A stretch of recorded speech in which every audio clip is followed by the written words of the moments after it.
नमस्कार, welcome to the World Sky Weather. आज के इस वीडियो में अगले 2 सप्ताह के पूरे मौसम के बारे में जानकारी दी जाएगी, जिसमें आपको जानकारी देंगे कि आने वाले दिनों में साइक्लोन कब बन सकते हैं, मॉनसून की प्रोग्रेस किस प्रकार रहेगी और रेनफॉल, टेम्परेचर और हीट वेव का पूरा एनालिसिस इस वीडियो में दिया जाएगा। तो इस वीडियो को अंत तक जरूर देखेगा और इस चैनल को सब्सक्राइब और इस वीडियो को लाइक करना न भूलें। तो सबसे पहले अभी करंट कंडीशंस के बारे में इंफॉर्मेशन दे और नेक्स्ट 7 डेज के रेनफॉल आउटलुक के बारे में जानकारी दे। तो आप अपनी स्क्रीन पर मैप देख सकते हैं। यह मैप अगले 7 दिनों के दौरान यानी कि 17 मई से लगाकर 23 मई के मध्य के समय में देश भर में बनने वाले मौसमी सिस्टम और बारिश की गतिविधियों को लेकर the World Sky Weather channel ने खुद ही बनाया है।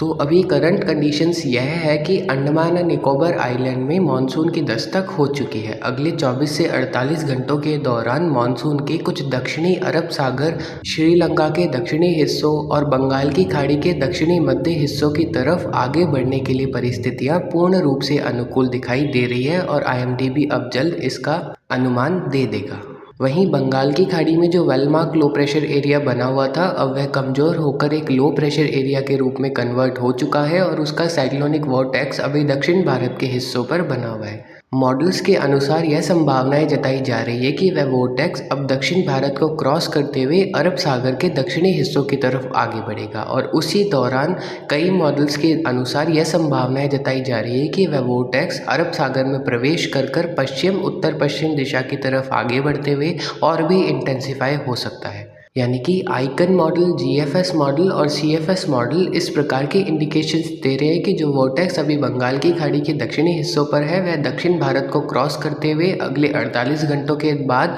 अरब सागर के दक्षिणी हिस्सों में पहुंचकर उत्तर दिशा का रुख करते हुए इंटेंसिफाई हो सकती है, जिसमें आइकन मॉडल सबसे एग्रेसिव है, जो कि उस वोर्टेक्स को एक साइक्लोनिक स्टॉर्म से वेरी सीवियर साइक्लोनिक स्टॉर्म तक इंटेंसिफाई होता हुआ दिखा रहा है। हालांकि ACM-AI और ECM मॉडल का इन तीनों ही मॉडल से काफ़ी विपरीत पूर्वानुमान है। उन मॉडल्स के अनुसार अरब सागर में कोई भी विशेष सिस्टम 18 से 24 मई के मध्य के समय में नहीं उभरेगा। अभी काफ़ी ज़्यादा अनसर्टेनिटीज़ है उस वेदर सिस्टम को लेकर, इसीलिए the World Sky Weather channel ने क्लियरली इस मैप में मेंशन किया है कि अरेबियन सी में सिस्टम बनने के चांसेस फिलहाल 40% तक की है, जिसके आने वाले 48 से 72 घंटों के दौरान या तो और अधिक बढ़ जाएंगे या फिर कम हो जाएंगे। यानी कि अगले 48 से 72 घंटों में ही इस सिस्टम की पूरी स्थिति स्पष्ट हो पाएगी। अभी से कुछ भी कहना संभव नहीं होगा। वहीं बे ऑफ बंगाल में जो सिस्टम बना था उसका आउटफ्लो काफ़ी ज़्यादा स्ट्रॉन्ग था और मानसून के दस्तक देने की वजह से म्यांमार के पश्चिमी इलाके, थाईलैंड और अंडमान एंड निकोबार आइलैंड के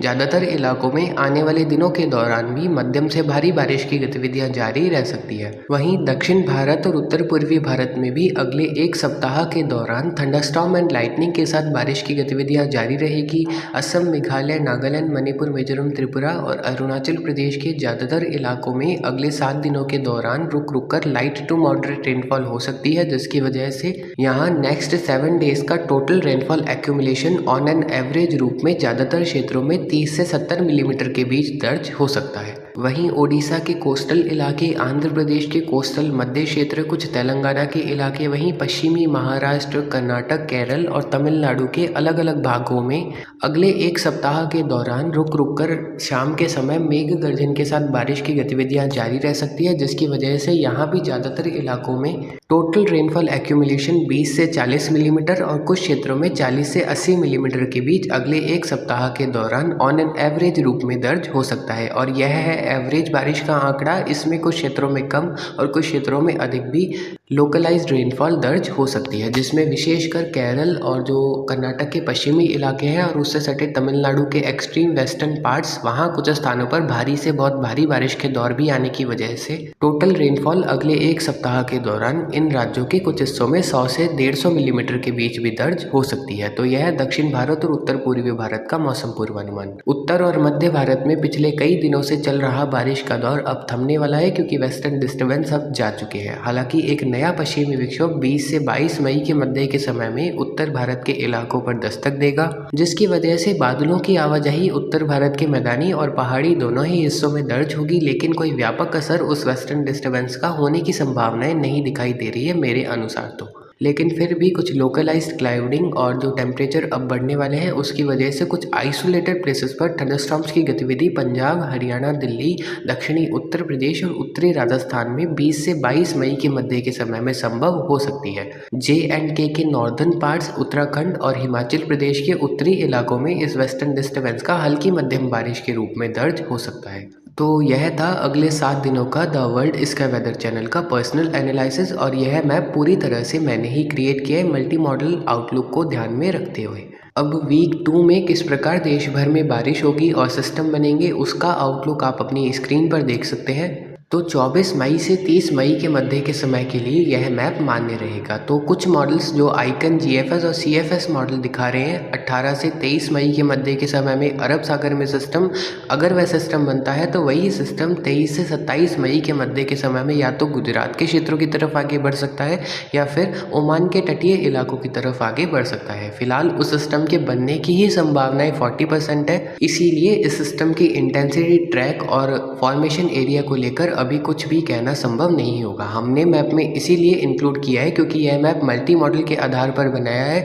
और मल्टी मॉडल क्या दिखा रहे हैं वह आपको बताना भी जरूरी है। फिलहाल the World Sky Weather channel इस सिस्टम को लेकर और एनालिसिस नहीं करेंगे जब तक पूरी तरह से क्लैरिटी नहीं आएगी। वहीं एक मुख्य सिस्टम बंगाल की खाड़ी में 28-29 मई से 3 जून के मध्य के समय में GFS समेत CFS मॉडल दिखा रहा है, जो कि एक लो प्रेशर से डिप्रेशन की कैटेगरी का सिस्टम बन सकता है। फिलहाल इस सिस्टम के चक्रवाती तूफान में बदलने की संभावनाएं तो कम है, लेकिन फिर भी एक लो प्रेशर या फिर एक डिप्रेशन बन सकता है जो कि देश के काफ़ी इलाकों में बारिश की गतिविधियां बढ़ाने में मदद कर सकता है, डायरेक्ट और इनडायरेक्ट रूप में। क्योंकि मॉडल्स यह दिखा रहे हैं कि उस समय में जो बंगाल की खाड़ी में सिस्टम बनेगा वह मानसूनल सिस्टम की तरह रिएक्ट कर सकता है और पूर्व भारत से मध्य भारत और उत्तर भारत तक बारिश की गतिविधियां बढ़ाने में मदद कर सकता है। इसीलिए 27-28 मई के आसपास से 2 जून के मध्य के समय में असम, मेघालय, नागालैंड, मणिपुर, मिजोरम, त्रिपुरा, अरुणाचल प्रदेश, असम, वहीं बिहार के क्षेत्र, झारखंड, छत्तीसगढ़, उड़ीसा, पश्चिम बंगाल, आंध्र प्रदेश, तेलंगाना और दक्षिण भारत के अलग अलग भागों में मेघ गर्जन के साथ बारिश की गतिविधियां बढ़ने की संभावनाएं फिलहाल 50 से 60% तक दिखाई दे रही है, जिसमें आने वाले दिनों में ही पूरी तरह से क्लैरिटी आ पाएगी। क्योंकि अगर बंगाल की खाड़ी में उस समय में सिस्टम नहीं बनता है तो भी यहाँ वेस्टर्न डिस्टर्बेंस की वजह से कुछ इंस्टेबिलिटी बनी रहेगी और दोपहर और रात्रि के समय के बीच का जो समय होगा उसमें मेघ गर्जन के साथ बारिश के दौर इन राज्यों को प्रभावित करते रहेंगे। लेकिन अगर सिस्टम बन जाता है तो थोड़े ज़्यादा वाइड स्प्रेड एरियाज़ में इस प्रकार की गतिविधियां दर्ज होगी। फिलहाल बंगाल की खाड़ी में 28 मई से 2 जून के मध्य के समय में सिस्टम बनने की संभावनाएं 50% के आसपास तक दिखाई दे रही है, जिसमें अभी 50% की क्लैरिटी और भी बाकी है। जम्मू कश्मीर, हिमाचल प्रदेश, उत्तराखंड, पंजाब, हरियाणा, उत्तर प्रदेश, राजस्थान के उत्तरी मध्य क्षेत्र और मध्य प्रदेश में भी 25 मई के बाद से धीरे धीरे बारिश की गतिविधियों में एक बार फिर से बढ़ोतरी हो सकती है, क्योंकि 25 से 28 मई और 30 मई से 2 जून के मध्य के समय में 2 और वेस्टर्न डिस्टर्बेंस उत्तर भारत के इलाकों पर दस्तक देंगे, जिनका असर उत्तर भारत के पहाड़ी और मैदानी हिस्सों दोनों में ही दर्ज हो सकता है। गुजरात, दक्षिणी राजस्थान, पश्चिमी मध्य प्रदेश के दक्षिणी इलाकों में अगले 2 सप्ताह के दौरान फिलहाल तो कोई विशेष बारिश होने की संभावनाएं दिखाई नहीं दे रही है। तो यह फोरकास्ट था the World Sky Weather channel का अपना एनालिसिस को बनाकर। अब अगर टेम्परेचर और हीटवेव कंडीशंस की बात करें, जो कि अगले 2 सप्ताह के लिए मैप बनाया गया है, तो आप अपनी स्क्रीन पर देख सकते हैं। अगले 2 सप्ताह में महाराष्ट्र के पश्चिमी इलाके, गुजरात के दक्षिणी क्षेत्र, दक्षिण पश्चिम, दक्षिण पूर्वी मध्य प्रदेश, उत्तर प्रदेश के पूर्वी उत्तर पूर्वी क्षेत्र, पंजाब हरियाणा के उत्तरी इलाके, कर्नाटक के उत्तरी मध्य क्षेत्र, आंध्र प्रदेश के कोस्टल, सेंट्रल और नॉर्थ ईस्टर्न इलाके, तेलंगाना के दक्षिणी क्षेत्र, बिहार, झारखंड, उड़ीसा के उत्तरी क्षेत्र, पश्चिम बंगाल और छत्तीसगढ़ के नॉर्दर्न क्षेत्रों में अगले 2 सप्ताह के दौरान ज़्यादातर इलाकों में अधिकतम तापमान 36 से 42 डिग्री सेल्सियस के बीच दर्ज हो सकते हैं, जो कि नॉर्मल टेम्परेचर के रूप में ही इन क्षेत्रों में दर्ज होंगे। असम, मेघालय, नागालैंड, मणिपुर, मिजोरम, त्रिपुरा, अरुणाचल प्रदेश, जम्मू कश्मीर के उत्तरी क्षेत्र, उत्तराखंड और हिमाचल प्रदेश के उत्तरी भाग, दक्षिणी आंतरिक कर्नाटक, केरल और तमिलनाडु के पश्चिमी क्षेत्रों में भी अधिकतम तापमान ज़्यादातर इलाकों में ऑरेंज कलर में आपको दर्शाए जा रहे हैं, जिसका मतलब है कि ज़्यादातर क्षेत्रों में अधिकतम तापमान 28 से 36 डिग्री सेल्सियस के बीच दर्ज हो सकते हैं।